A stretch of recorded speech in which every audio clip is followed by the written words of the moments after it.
Boa noite, pessoal. Sejam bem-vindos ao Instituto de Engenharia do Paraná, a Casa da Engenharia. Boa noite aos nossos internautas que estão aí nos acompanhando no YouTube também. Então, hoje nós vamos ter aqui a palestra do Mohiman Shafa, isso, correto? A mudança da percepção e a energia. Então, vamos escutar um pouquinho a palestra dele daqui a pouco. E agora eu vou passar para a minha coordenadora de Câmara Técnica de Arquitetura, a Elise Bonato, né? Que agora é com ela. Um abraço a todos. Bom, uma boa noite a todos, aos presentes e os online, né? Vamos ter uma palestra que eu acredito que vai ser muito interessante, segundo alguns comentários já adiantados, né?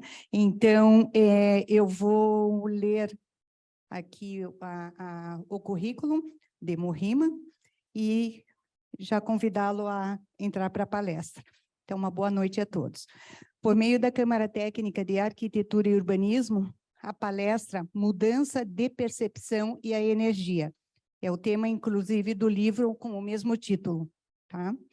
A palestra será apresentada pelo autor e engenheiro Mohiman Shafa, que tem formação em engenharia elétrica, proporcionou ao autor oportunidades de conviver e trabalhar em minerações, usinas siderúrgicas e hidrelétricas, proporcionando vivência nas florestas da Amazônia e sertão do Nordeste, e as margens do rio Amazonas, Tocantins, São Francisco e Paraná, observando a condição de vida e os anseios dos altivos nativos dessas regiões. Estudos na área do meio ambiente, desenvolvimento socioeconômico e conservação de energia contribuíram para tentar expressar a necessidade de dimensões humanas na aplicação de ciência e tecnologia na sociedade humana, rumo à unificação dos povos e ao nosso destino inalienável. Por favor, doutor Mohiman. Vai passar um vídeo? Então, vamos ter um vídeo e, após o vídeo, eles vai subir e vai fazer a palestra deles, tá? Grata pela presença de todos.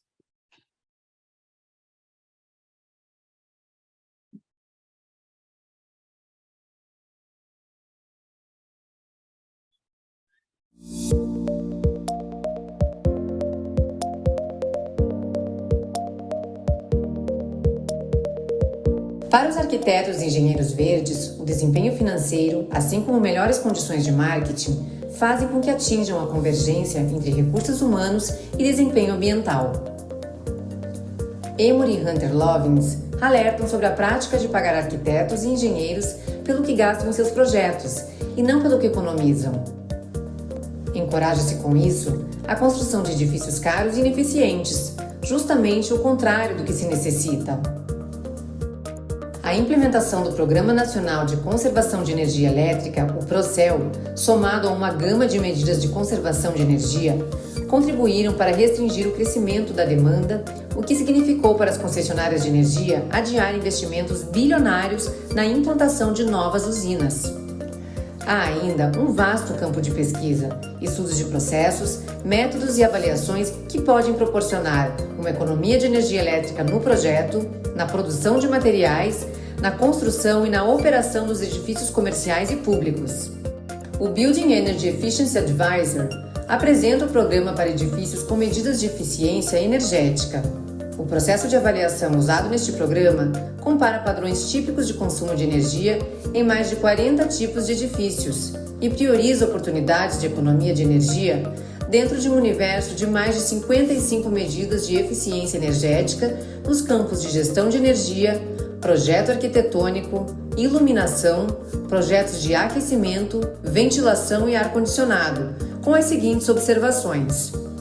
Os projetos energeticamente eficientes nem sempre são mais caros do que os projetos tradicionais ineficientes.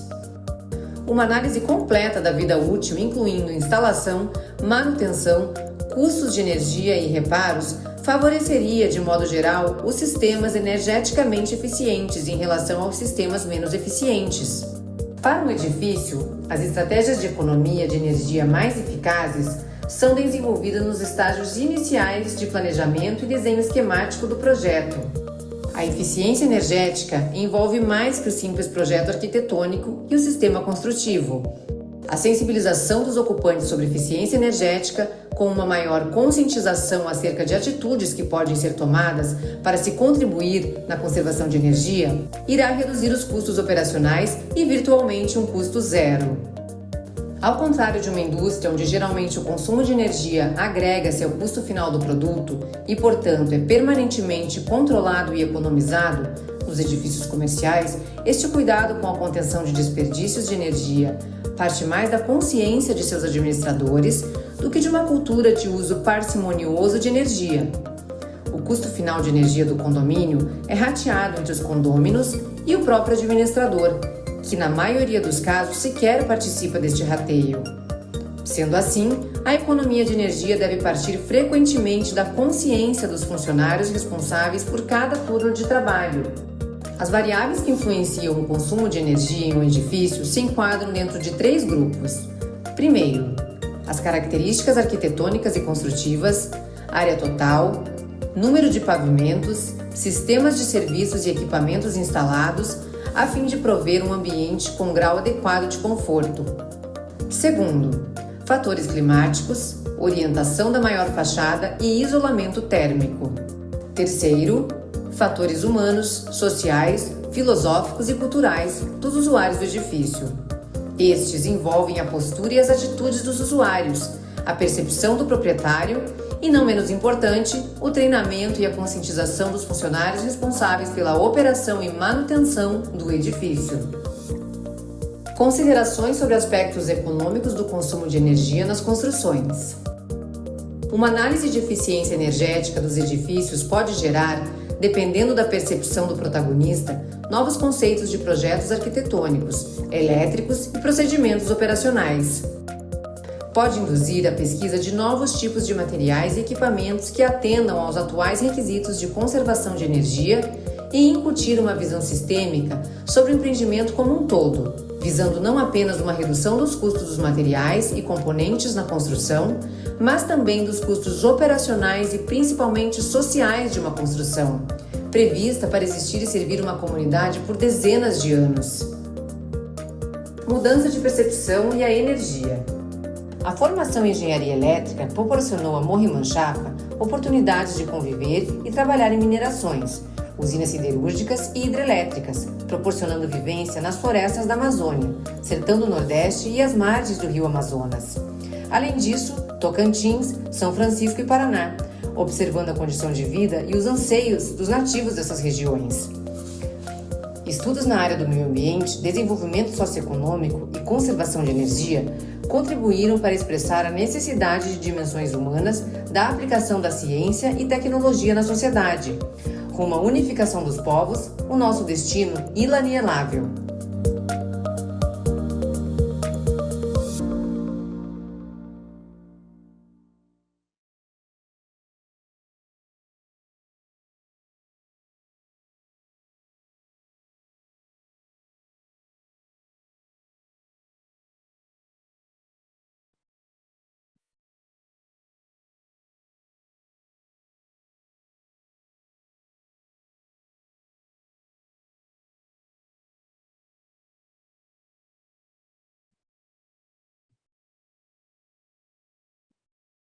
Por favor, Morriman, pode vir até aqui em cima para fazer a sua palestra. Eu não vou tirar daqui.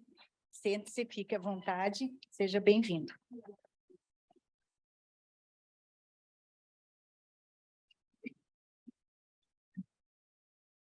Filho, qual era o tema mesmo? Yes. Mas que plateia bonita. Eu fui convocado para esclarecer. Vou chegar mais perto.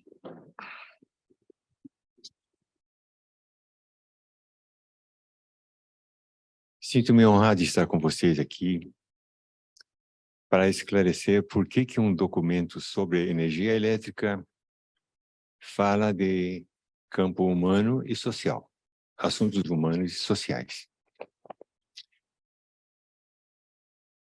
E o objetivo desse livro é apenas instigar as mentes, despertar curiosidades para investigar.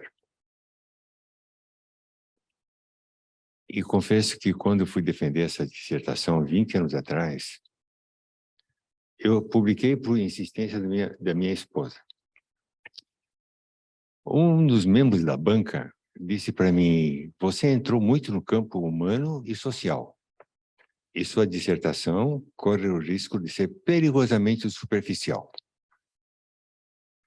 Eu disse: senhor, o nosso mundo está cheio de médicos, engenheiros, arquitetos, cientistas e artigos acadêmicos de toda a espécie, e se encontra num estado lamentável. O que o mundo precisa é de mudança de visão, mudança de percepção. Foi por isso que eu fiz. Havia um educador na banca. Eu acho que foi por isso que foi aprovado. Mas tudo começou anos antes, quando eu me deparei com uma frase de um psicólogo historiador americano chamado Henry Thoreau. Eu adorei a frase dele. E o resumo da frase era o seguinte: construímos palácios e castelos, porém não preparamos reis e nobres para habitá-los. Isso já traçou o rumo da minha ideia. Mas houve um outro incidente. Certa aula, o professor dividiu a classe em grupos e disse para cada grupo determinar uma questão, um problema, e apresentar a solução. O grupo ao qual eu pertencia decidiu que a questão ia ser como transformar uma sociedade cooperativa em, uma sociedade competitiva em cooperativa. Por que cooperativa? Porque é a salvação da sociedade humana. É o único caminho. Não temos outro. Não adianta politicagem, nacionalismo, racismo, nada disso adianta para a raça humana que está sofrendo hoje em quase o mundo inteiro e ninguém mais tem paz, em lugar nenhum. E não há refúgio. Bom, a turma se reuniu algumas vezes e, por meio de estudo de variáveis e fatores, chegou à seguinte conclusão: para transformar uma sociedade competitiva em cooperativa, são necessárias duas coisas: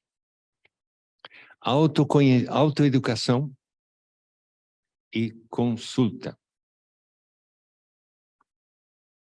Outro detalhe que esqueci de mencionar sobre cooperação é que na floresta amazônica, a cooperação entre as espécies é tão intensa que elas não precisam de um solo muito rico. E a moeda de troca é contribuição. Há uma lógica imatura, quanto eu posso tirar, e há uma lógica madura, quanto eu posso contribuir. Então, chegamos a essa conclusão: autoeducação e consulta. Mas o que é consulta? Por que de repente surge consulta? Consulta tem um histórico muito importante. Qual é a característica mais marcante da fase de infância nossa? Alguém palpita? Dependência. A criança depende de tudo dos pais. Qual é a característica mais marcante da fase de adolescência e juventude? Independência. Os jovens querem independência, têm força física, querem consertar o mundo, xingam, jogam pedra, como a nossa sociedade ainda faz, mas não têm a mente preparada. E qual é a característica mais marcante da fase de maturidade?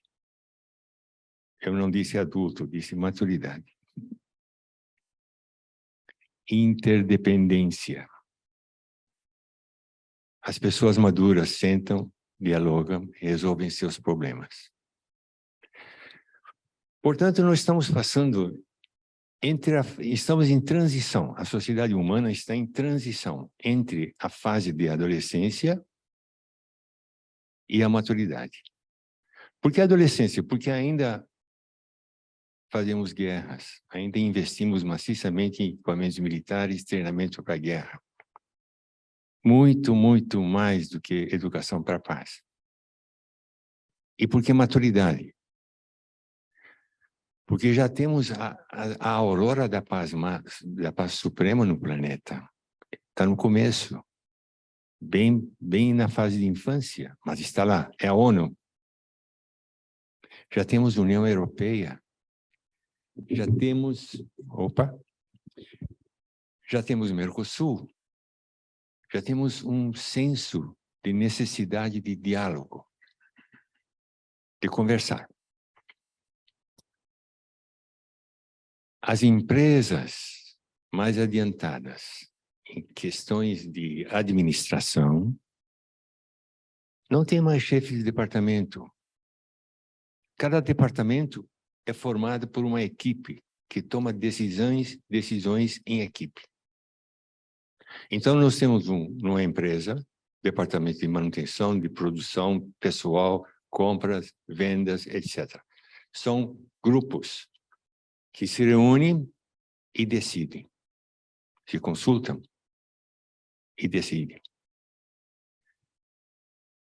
E no centro desses grupos há um outro grupo, é o grupo dos sábios. Os sábios servem para dar conselho, não tem autoridade de decisão. Eles são consultados pelos diversos departamentos. Este é o futuro da humanidade.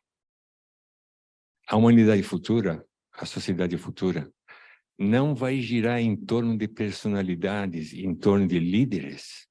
Vai funcionar com assembleias. Vai funcionar com equipes de tomada de decisão.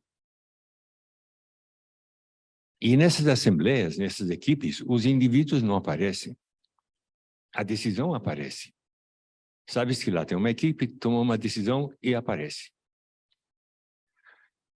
E essa lição nós temos da física subatômica. Nós não temos matéria densa, nós temos energia densa. Se a gente olhar com o microscópio para qualquer substância, vê que os átomos estão em constante e contínua interação. Um átomo sozinho, ele não tem significado. Ele é um imenso vazio. Se nós considerarmos um átomo do tamanho de Curitiba, o seu núcleo seria uma bola de futebol, do tamanho de uma bola de futebol. Mas a interação de seus elétrons com outros é que conferem solidez à estrutura. E se a gente quiser olhar o elétron, ele vira onda. Então, nada se vê. Há movimento, mas não se vê moventes. Há atos, mas não se vê atores. Há dança, mas não se vê dançarinos. Este é o futuro da sociedade humana. Consulta. Agora, consulta é diferente de debate. As reuniões de condomínio de prédios e até a Suprema Corte, a gente nota 2 ou 3 pessoas falando ao mesmo tempo. Isso não é consulta. Consulta requer respeito. Consulta requer a gente ter paciência de ouvir o outro. Porque da consulta surge a sabedoria coletiva do grupo. Todos podem contribuir, independente de sua erudição. E nós precisamos consultar sobre a maioria das coisas que fazemos. Na verdade, em tudo. Salvo um cirurgião que na hora da operação não precisa consultar ninguém, tem que resolver o problema. Ou um bombeiro. Mas se eu vou comprar um carro, eu vou consultar. Se vou comprar uma casa, se vou comprar ações de uma firma, é bom consultar. Se vou casar, é bom consultar com parentes, etc. Com pessoas mais sábias, etc. Mas se não encontrar uma pessoa sábia, digo, não depende de erudição, pode consultar qualquer pessoa, mas é bom bater um papo. Certo projeto de engenharia de uma cúpula, de um templo. Arquitetos e engenheiros estavam conversando, dando dicas finais da construção, do projeto. A senhora que servia cafezinho perguntou como é que vocês vão limpar a cúpula desse templo. Eles mudaram o projeto. Então é isto. Outro problema é que no debate, a gente procura erro no outro. No diálogo, a gente procura aprender o que o outro diz. No debate, a gente não tem paciência, que está com a resposta pronta para assim que o outro acabou de falar, disparar alguma resposta ou disparar uma opinião. Isso não é consulta. Consulta requer primeiro um coordenador que marca quem vai falar em sequência. Cada um que levanta a mão, ele marca e chama a pessoa para falar. E, eventualmente, estabelece um tempo, digamos, 5 minutos. Essa é a ideia de consulta. Esse é o procedimento que necessariamente há de reger a futura sociedade humana, que é nosso direito inalienável. O mundo não vai acabar, podemos ter catástrofes, mas a raça humana não vai acabar, porque tem um propósito. Há um propósito divino para o ser humano, Homo sapiens, estar aqui. E todo homem tem a responsabilidade de levar para frente uma civilização em constante progresso. Esse é nosso dever. Bom, já falamos bastante sobre consulta, agora vamos falar sobre autoconhecimento, a autoeducação. Quando eu era jovem, isso faz muito tempo, e eu me candidatava a algum emprego, havia o teste de QI, quociente de inocência, inteligência. Depois de algum tempo, surgiu a inteligência emocional. Era importante saber se o candidato ia se relacionar bem com os outros, ia refletir sobre as coisas e não agir apressadamente, ia conviver com os outros de forma madura. Essa era a inteligência emocional. Beleza. Depois perceberam que eles podiam ter um executivo, e eventualmente tinham, elevado QI, elevado emocional, mas fazia a empresa girar em torno de seus próprios interesses. Não estou falando nossos políticos, não, viu? Aí as empresas partiram para a educação espiritual de seus executivos.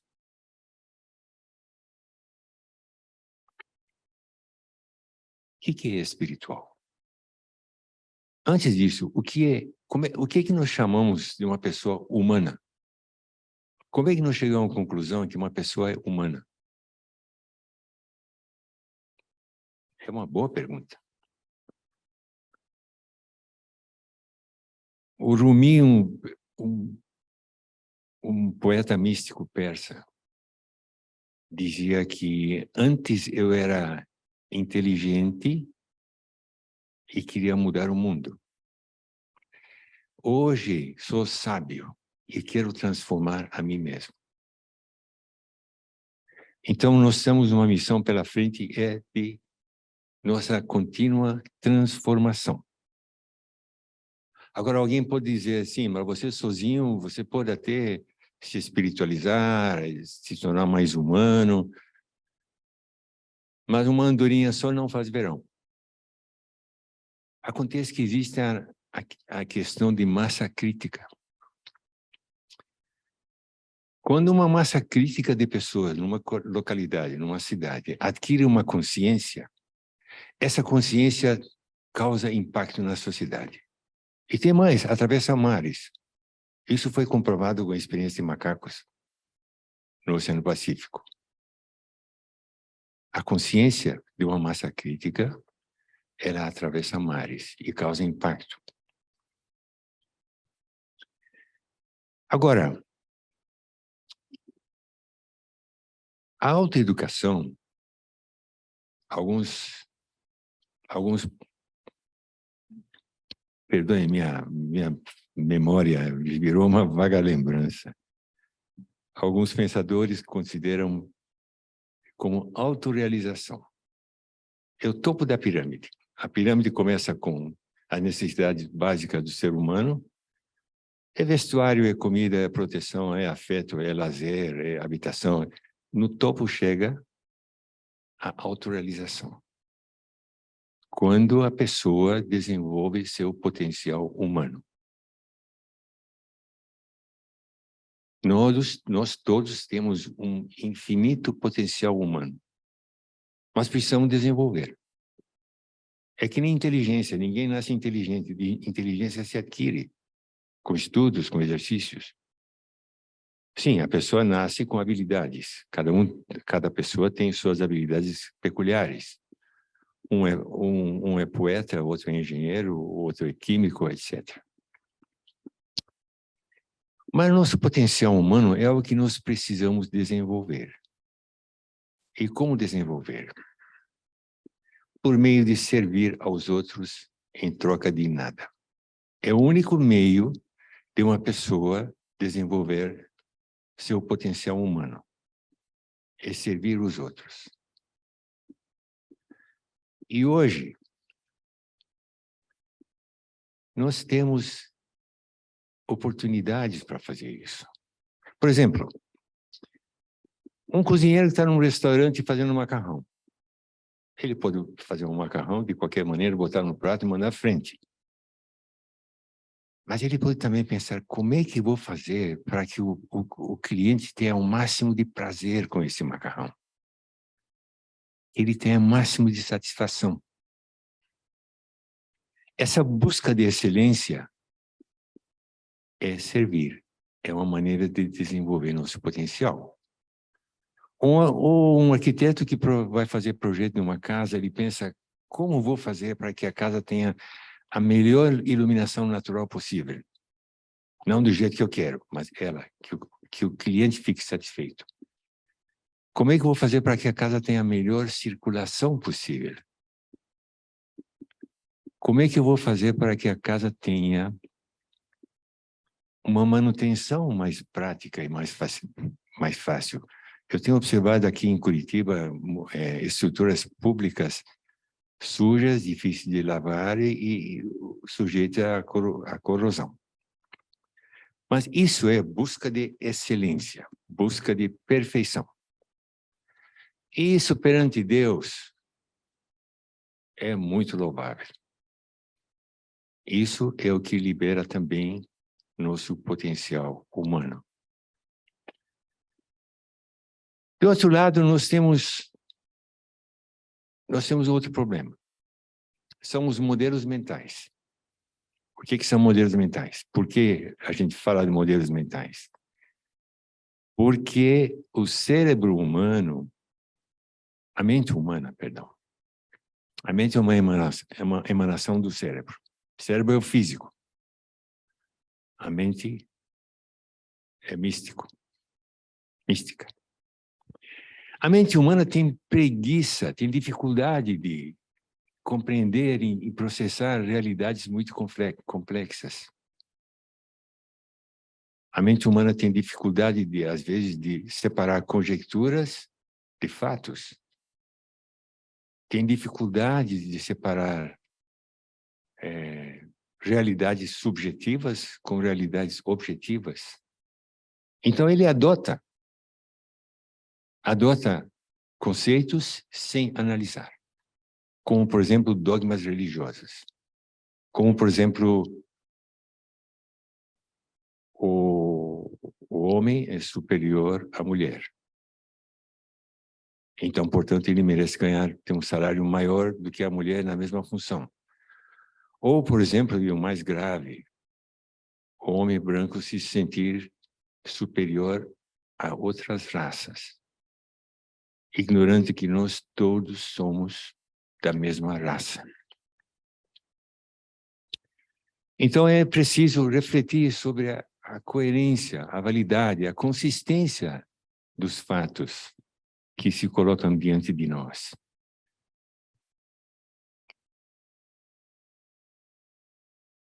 Agora, vem outro tema, uma lealdade mais ampla. O que é lealdade mais ampla? É deixar de olhar só para nós, para nossos vizinhos, para nossa cidade, e pensar na sociedade humana global. Se eu faço alguma coisa para mim, é um ato terreno. Se eu faço alguma coisa para minha família, minha cidade, é um ato terreno. Se eu faço alguma coisa que beneficia o mundo inteiro, é um ato divino. Um filósofo francês chamado Charles Montesquieu, se não me lembro, se não me engano, ele disse que se eu tiver uma ideia que seja útil para meu país, porém prejudicial ao mundo, eu não revelaria. Então, vocês veem, tem muita gente que pensa dessa maneira. E como toda matéria é feita de energia e com interação, nós, seres humanos, temos que, se queremos formar uma boa sociedade, fazer uma transformação social na sociedade, nós precisamos pensar na unicidade da raça humana. O que é unicidade? É que a raça humana, na sua essência, é uma só. Não existem raças. Existe uma raça humana. Sem preconceitos, pois o Homo sapiens que nós conhecemos surgiu há 50 mil anos atrás na região da Etiópia. De lá migrou para o norte da África, para o Oriente Médio, partiu para a Sibéria, e como aquela época era glacial, o nível dos mares era quase 100 metros mais baixo que hoje, eles atravessaram os estreitos, atravessaram os mares que estavam rebaixados, tinham caminho, e povoaram a América. Isso 12 mil anos atrás. E conforme regiões foram mudaram de fisionomia. Já pensou os esquimós naquela neve tivessem olhos bem grandes? Então isso significa que nós somos uma coisa só. Na verdade, nós somos negros desbotados. E um escritor americano chamado Henry Miller, ele foi meio drástico. Ele diz: nós não somos unidos por insuficiência básica. Os covardes não conseguem se unir. Nós precisamos apelar para nossos instintos mais sublimes para podermos nos unir. E a física quântica diz que tudo no universo está interconectado. Não há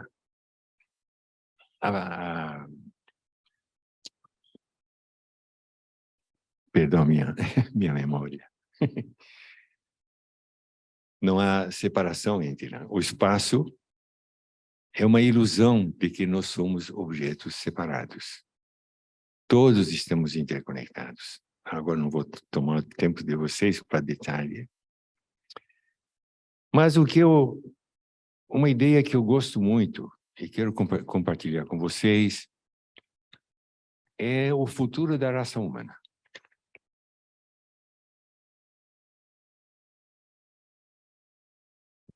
Como disse, Deus tem um propósito, nada existe à toa, nada existe por acaso. O ser humano é o ápice de toda a criação do universo, porque ele tem intelecto. É o único ser que tem intelecto. A natureza não tem vontade própria. O homem tem vontade própria, tem intelecto e domina a natureza. Consegue voar, consegue submergir. Este é o ser humano Homo sapiens. E desde a criação, desde o começo, desde que a vida começou na bactéria, havia alguma bactéria destinada a ser Homo sapiens. E nós temos futuro brilhante. Só que vamos passar por crises.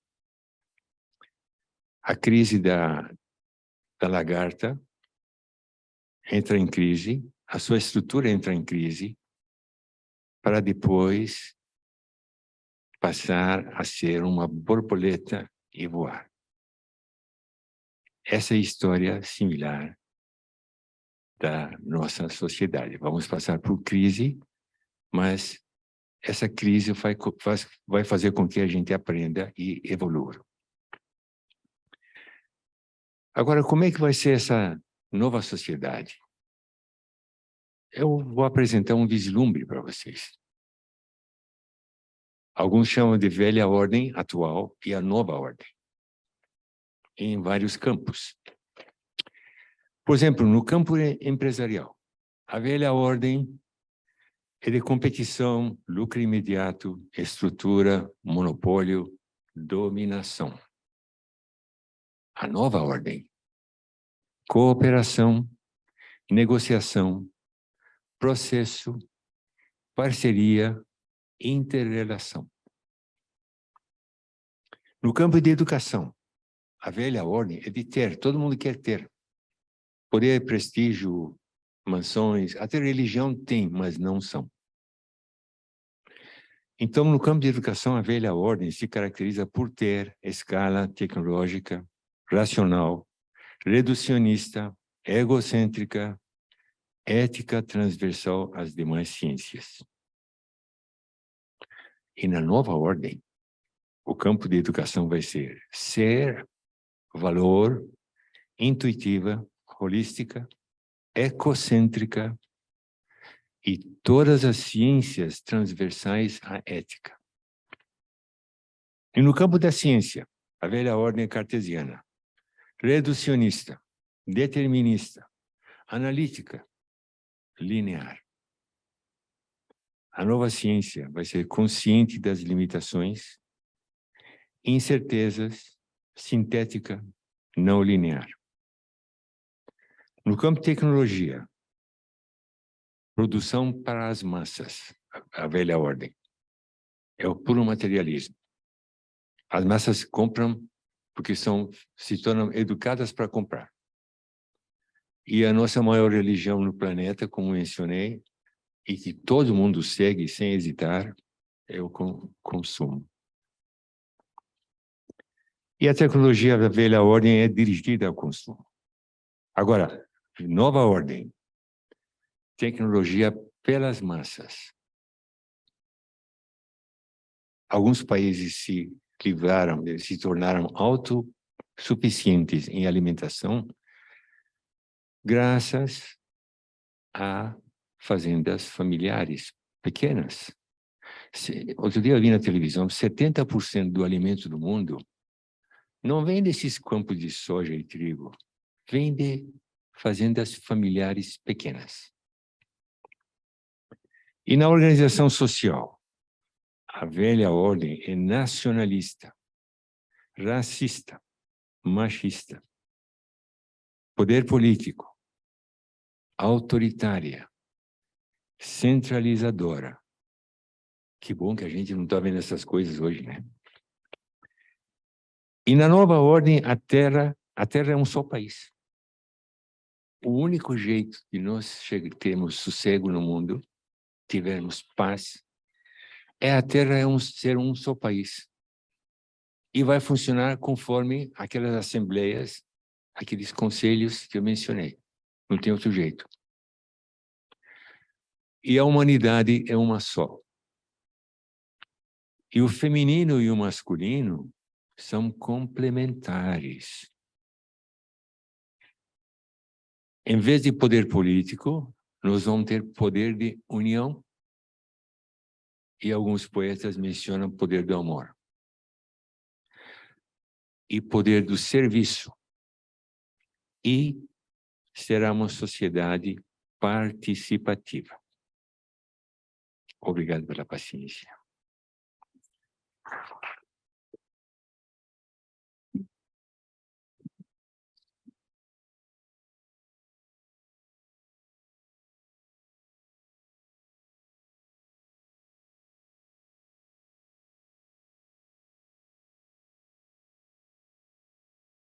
Alguém vai ter alguma pergunta? Não, né?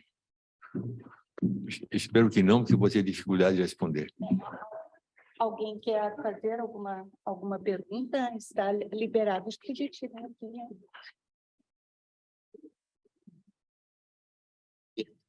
Alguém quer fazer alguma pergunta? Yamir, então aqui só um momentinho.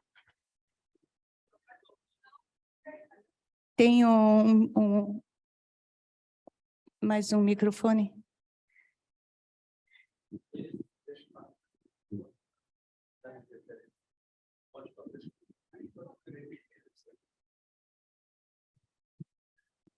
Senhor Morriman, por favor.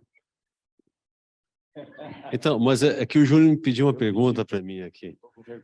De tudo que o senhor falou ali sobre essa questão dessa maturidade da humanidade, como é que se aplicaria, por exemplo, a um grupo de engenheiros e arquitetos que estão projetando um prédio, um edifício, uma praça, uma cidade? Como é que a gente deve olhar essa velha ordem aplicada e uma nova ordem? Já que no seu livro você aborda justamente isso, né? Sobre essa questão da falta de sabedoria dos arquitetos e engenheiros projetarem obras de maneira eficiente, né? E, então, respondendo a nossa curiosidade que o Júnior pediu aqui para mim, né? Então, por favor, o senhor faça esse complemento para nós. Eu falei de falta de... O que você falou de entendimento ou capricho? Não falei isso. A única coisa que posso falar é a busca da perfeição. Nós todos temos o dever. Perdão, eu tenho tremor na perna quando fico em pé. Nós todos temos o dever de servir com busca de perfeição, busca de excelência, em todos os campos da nossa vida. Nossa educação dos filhos, relacionamento com a família, é busca da perfeição, busca da excelência.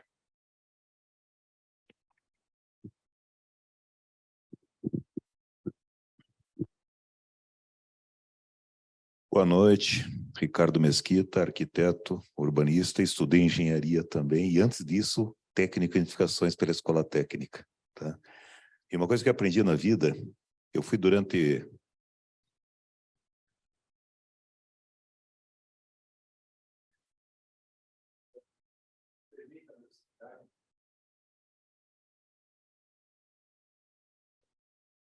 Eu tive a satisfação durante um pouquinho mais de um ano de ser arquiteto responsável pela Fundação Cultural de Curitiba. Eu nunca aprendi tanto sobre arquitetura como nessa época. Principalmente quando eu estudava as casas antigas que precederam a energia elétrica. Onde as casas tinham porões para conservação de energia de ar fresco. As casas tinham sótãos com clarabóias para deixar sair o ar quente no verão, para conservar o ar quente no inverno, fazer o movimento de convecção, né? As cozinhas tinham gateiras, eram como se fossem grelhas rente ao rodapé, que no verão você abria para deixar entrar o ar fresco e sair o ar quente lá pelas clarabóias, né? Na verdade, essa arquitetura que a gente chama vernacular, né? A arquitetura ancestral, ela se perdeu. Hoje nós vivemos em caixotes de vidro doentes, né? E a coisa parece que não tem uma tendência de melhorar. Eu continuo vendo, acabei de comentar com a Ana aqui durante a sua palestra, né? O simples princípio de orientação solar, quartos para o oeste em Curitiba, para leste na praia, isso se perdeu. Não se ensina mais isso nas faculdades. As pessoas desaprenderam a pensar. Eu fiz engenharia civil, antes disso, escola técnica. Eu fazia projetos elétrico, hidráulico, estrutural na escola técnica. Hoje, quando eu discuto um projeto estrutural com um engenheiro recém-formado, dá até dó. Porque chega uma hora que ele fala, não, é o sistema. Quando começa a questionar questões práticas, técnicas, é que o sistema não comporta. Eu acho que nós temos é que nos livrar do sistema, voltar a pensar, principalmente na questão da energia, que pode ser algo muito mais natural. A simples insolação já é uma energia. A simples orientação em relação aos ventos dominantes também é energia, que eu estou poupando. Quando eu estou tendo uma casa, um edifício bem ventilado, bem ensolarado, eu estou poupando energia de aquecimento e de ventilação. O senhor vê alguma possibilidade da atual, eu diria, desinformação que a sociedade se encontra, da gente retomar aqueles tempos antigos em que as pessoas pensavam antes de projetar, pensavam antes de construir? O senhor vê alguma possibilidade da gente conseguir retornar um século atrás, quando não existia energia elétrica?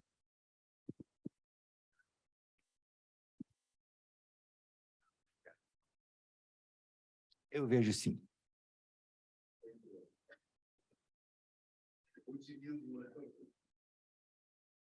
Mas será com as dores do parto? Nós vamos ter que sofrer para aprender a valorizar as coisas. Nós estamos num mundo dominado pelo capital materialista. Tudo é materialismo, tudo é consumo, dirigido ao consumo. Dirigido à produção de coisas que você pergunta para quê? Para alguém comprar. E gera necessidade das pessoas comprarem. E geram esses prédios adjacentes, montem um atrás do outro, parecia, na época da União Soviética, aqueles prédios, caixas de fósforo sem graça e sem recursos. Mas no futuro, aliás, alguém que eu venero muito disse que esses arranha-céus são símbolos de materialismo. E, como tal, vão ruir. Porque, a menos que o ser humano se humanize, ele vai sofrer. E parece que nós só aprendemos com o sofrimento. A solidariedade surge quando há uma catástrofe num país, aí pronto, o mundo se levanta. Então, eu fico imaginando quanta catástrofe tem que acontecer para que o planeta inteiro se levante em solidariedade e mudar a percepção sobre as coisas. No futuro, outra pessoa que eu venero, ele diz que no futuro as cidades não vão ter mais que 20.000 pessoas. E não precisam ter prédios, casas. Então, eu tenho esperança nesse futuro que o senhor mencionou. E tenho certeza. Agora, não vai vir de bandeja. Eu conheci algumas igrejas dizendo que um dia o Senhor virá, vai te salvar. Aí o cidadão disse, bom, legal, eu não preciso fazer nada. É só esperar que ele vai vir e vai me salvar. Não é assim, não. Não vem de bandeja. O conceito moderno é ir à luta, trabalhar. Se nós queremos uma sociedade melhor, temos que trabalhar para ela. Se nós queremos projetos melhores, mais humanos, temos que nos esforçar nesse campo humano, porque nada vai vir de bandeja. Nós temos que nos esforçar. Espero ter respondido. Isso depende de nós. Por isso que eu mencionei a questão da massa crítica. Pode levar 1 ou 2 séculos, mas depende de nós e da massa crítica que nós gerarmos. Mas nós temos que fazer o nosso papel. Porque um dia podemos nos arrepender, passar vergonha. Ô, seu Mané, o que você fez no teu tempo? Então, nós temos que dar nosso passo. Por mais humilde que seja, temos que dar nosso passo nessa direção. E Deus tem os planos dele, né?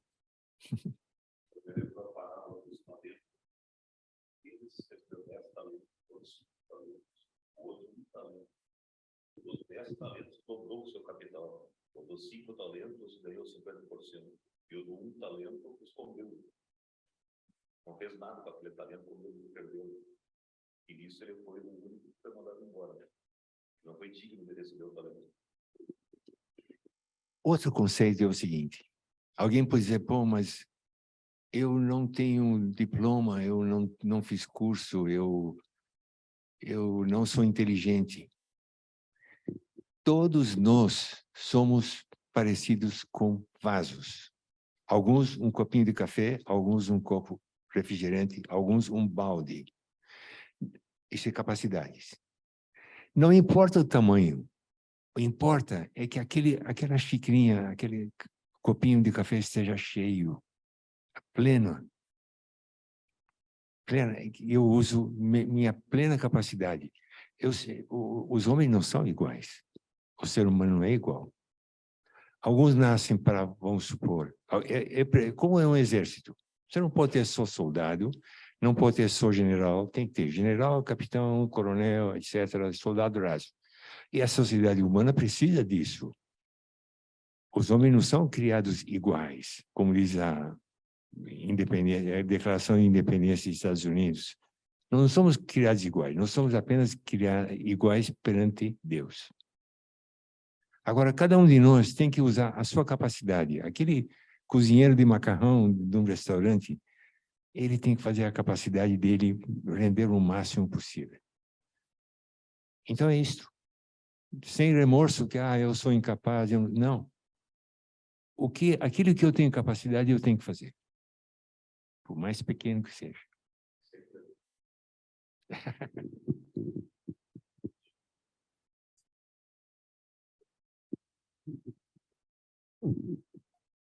Boa noite. Eu sou Eliane Brasil, engenheira matemática também.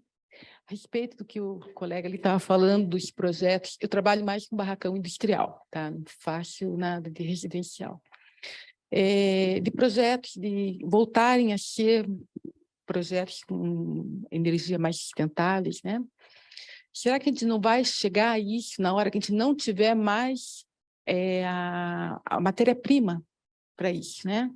Porque hoje a gente vive em ar-condicionado, usando energia elétrica, uma hora que eu acho que não vai ter mais isso, né? Será que a própria movimentação não vai nos levar para esse retorno de projetos mais, como ele está falando ali? Seria isso? Só falando um pouquinho daquela famosa pérola, né, de Einstein, né, que perguntaram para ele como será a Terceira Guerra Mundial, né? Ele falou, não, eu não sei, mas provavelmente será de paus e pedras, né, que não vai sobrar quase nada.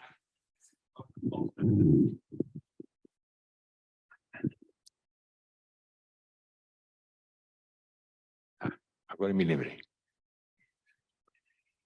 Querida, nós vamos ter problemas. Ponto pacífico. Nós vamos passar pela crise da lagarta. Não tem outro jeito. Há um gráfico do Clube de Roma que nos anos finais de não me lembro que ano era, 1984, por aí, traçou um gráfico de aumento de população, consumo de recursos, e traçou o gráfico de que um dia os recursos são pequenos, que vão causar morte da população e a população vai decrescer. E hoje em dia nós temos artefatos de guerra terríveis, ninguém sabe o que pode acontecer, ninguém tem segurança. Então, temos problema com recursos naturais. Temos o dever de economizar, até uma gota de água na torneira. E temos que trabalhar na educação.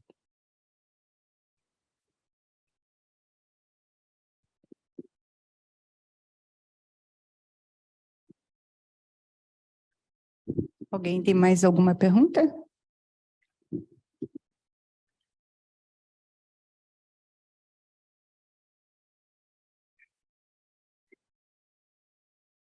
Senhor Chafa, nós acabamos de sair recentemente aí de uma pandemia mundial, onde nós vimos a população,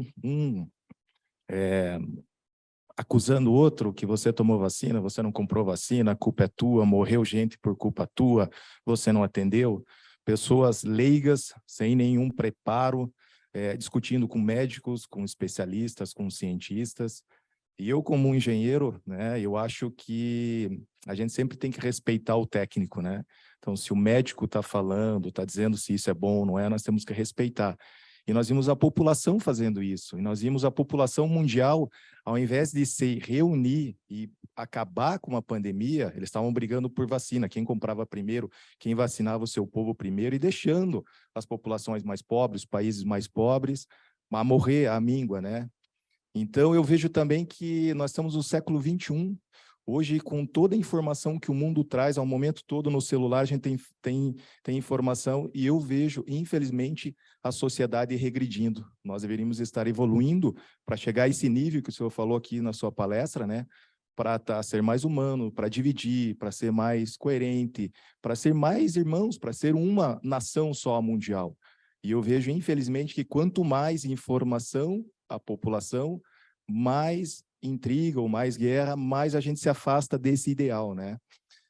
A pergunta, né, talvez, não sei se o senhor tenha essa resposta, mas o senhor já disse que temos que começar agora a fazer a nossa parte, mas vai ser difícil a gente trilhar esse caminho. Sabemos que temos que fazer, cada um fazendo no seu quintal. Eu vejo pessoas querendo mudar o mundo e não muda ao seu redor, né? Esquece de, primeiro nós temos que mudar o nosso quintal, para depois querer mudar o mundo.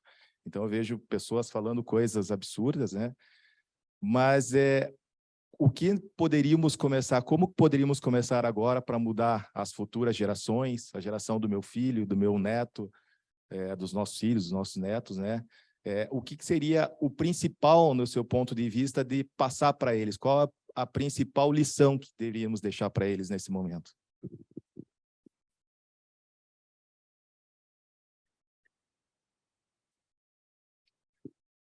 Eu penso que a principal lição é ensinar nossos filhos e netos que nós vivemos numa aldeia humana.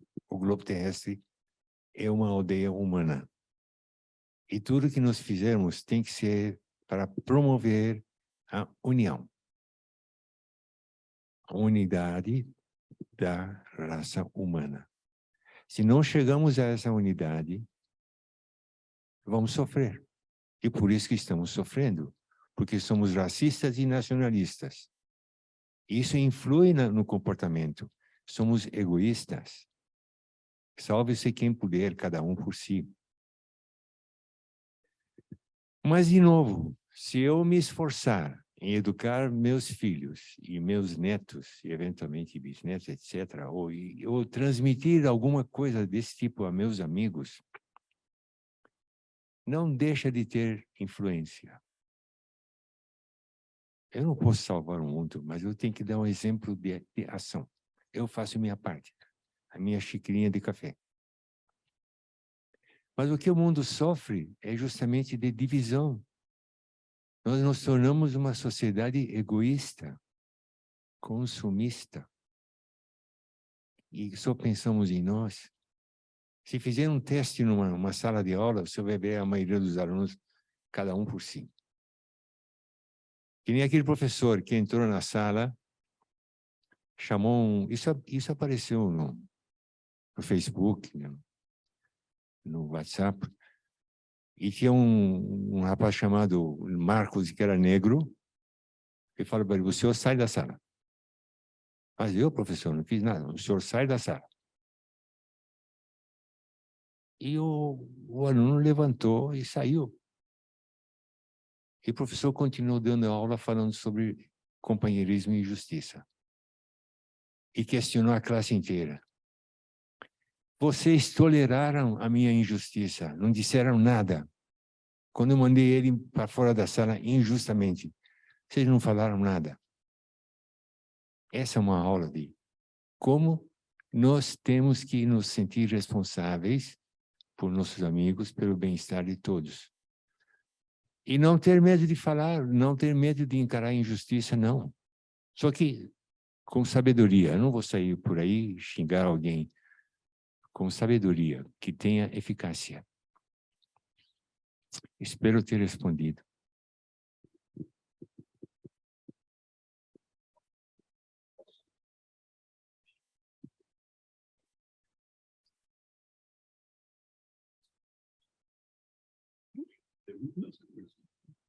Só queria que o senhor pudesse explicar em pouquíssimas palavras, parece que o tempo já estourou, qual é o conteúdo desse seu livro, Mudança de Percepção e a Energia, e essa lâmpada com uma árvorezinha dentro, né? Uma plantinha dentro.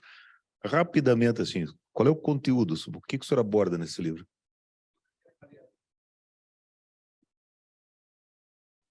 Tudo que eu falei, o livro aborda tudo que eu falei.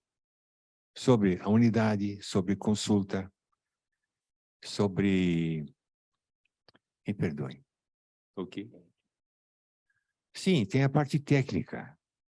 E eu aí não sou ninguém para ensinar vocês, para engenheiros. E ainda mais que já passaram 20 anos da época que eu fiz essa dissertação. Mas o foco do livro é justamente instigar as mentes, começar a pensar diferente. Só fácil de começar a pensar na unidade da raça. Perguntem a qualquer amigo de vocês. Façam a seguinte pergunta. Você sabe o que é a unicidade da raça humana? Ele vai dizer, não sei o que ele vai dizer, mas não vai dar a resposta certa. Aí vocês explicam. Significa que a raça humana, na sua essência, é uma só. Isso já abre uma janela para a pessoa pensar, é verdade. Então, os conceitos dele, quando amanhã encontrar com uma pessoa de outra raça, ele já olha com um olho diferente, já tem atitude diferente. E essas atitudes que nós temos que mudar. Aprender a consultar, pensar em tomada de decisão em equipes. E o livro fala também sobre questões ambientais, sobre usinas geradoras de energia e os problemas que todas as usinas causam, inclusive hidrelétricas. Fala sobre novas fontes de energia, alternativas. Naquela época não havia tanta energia eólica e solar como hoje, mas já aborda, já dá uma cutucada. Espero que tenha respondido. Bom, eu gostaria de pedir uma salva de palmas, né, para o nosso palestrante. Foi excelente a palestra, né? Espero que pensem bastante a respeito, né? Que se conscientizar é bom, né? E passar para os demais também, que eu acho que tem a ver, né? Também. Bom, gostaria agora de chamar aqui o Amir para fazer o sorteio. Nós vamos fazer um sorteio de 3 livros. Eu já vou chamar de professor, o seu Mohamed, e fazer o sorteio dos 3 livros. Por favor, Amir, venha até aqui. Amir é o filho, né?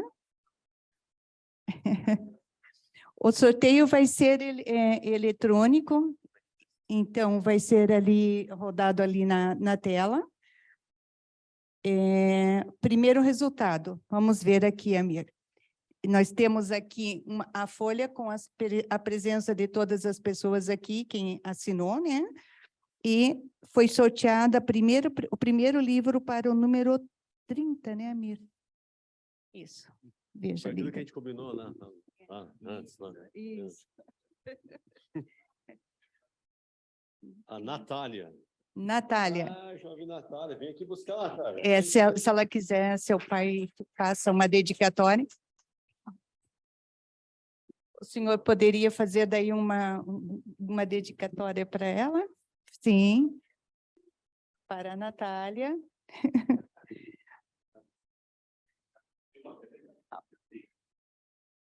Se quiser sentar aqui para ficar mais tranquilo.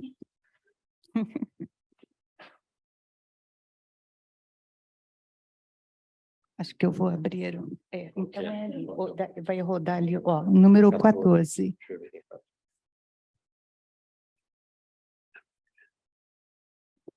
O 14 vai ter que mudar, que a minha esposa não está aqui, entendeu? Então, Chama de você. vamos para o próximo. Para o próximo. Não foi combinado. Né? 36. 36. A Sônia também não veio. O Próximo. Maluf está aí? Não veio. Qual que é o próximo? Número 5. Brenda Albuquerque, está? Não. Também não. Próximo. Ela aqui, ó. 27. Manuel. Manuel também não veio. Também não. Um próximo. Vai começar a cortar todo mundo que não veio, viu?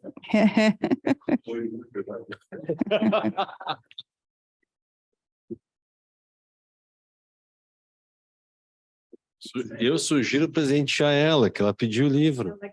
Ela fez pergunta inteligente. Presentei ela. Claro, por favor, venha, querida. Venha cá. Vem, Eliane, venha cá. Vem aqui. Grande amiga. Por favor. Claro. Viu? Você consegue? Sem unha, consegue. Não tenho unha, não. A gente dá um jeito. Obrigada. Eu acho que se passar. Isso, você.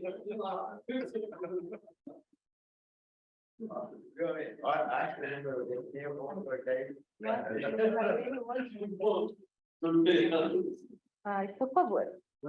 Ele é.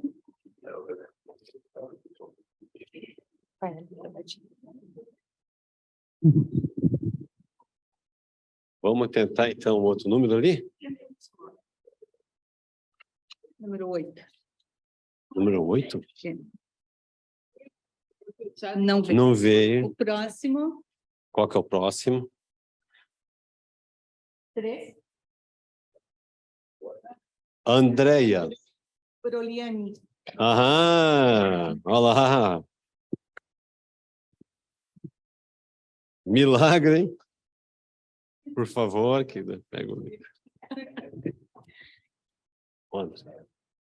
Sorte sua, viu? Chegou, foi o último que tinha ali, ó. Senão tem que dar pro Ricardo ali, Mesquita, pô, o livro. Claro, depois vamos combinar, Ricardo. A gente já se conhece aí, vamos fazer o esquema aí.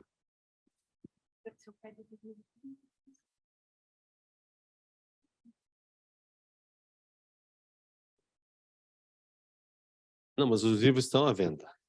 Estão. Bom, Ruth, você quer fazer propaganda? Tá na Amazon. Vamos ter que combinar uma pizza, Ricardo. A gente faz isso aí, irmão.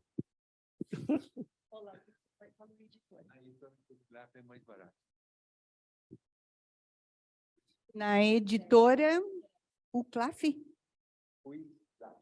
Wikilap, na editora Wikilap, para quem tiver interesse em adquirir. Uhum.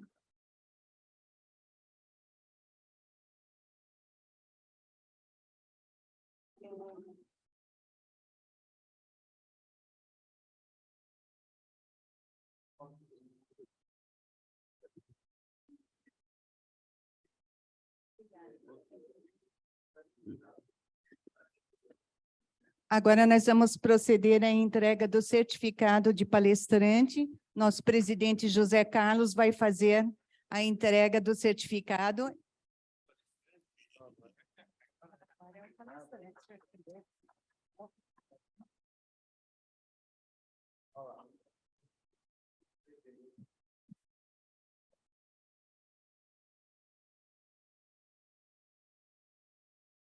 Agora sou palestrante. Agora é palestrante.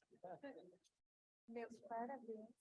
Bom, pessoal, eu acho que foi de bom proveito a palestra, uma palestra suave, agradável, né, tranquila e nos faz bem, né? Faz a gente pensar exatamente isso, José Carlos, faz a gente pensar fora do normal do nosso dia a dia tão, né, tão técnico, tão pesado, né? José Carlos, fala mais. Então, pessoal, ó, só tenho a agradecer ao nosso palestrante hoje, né, o Mohiman Shafa, e a todos que estiveram aqui presentes e participantes, né? Obrigado ao pessoal do YouTube, que tivemos sendo acompanhado por umas 15 pessoas no YouTube, então temos que agradecê-los também pela audiência e desejar uma boa noite a todos e um bom retorno às suas casas. Tchau, tchau.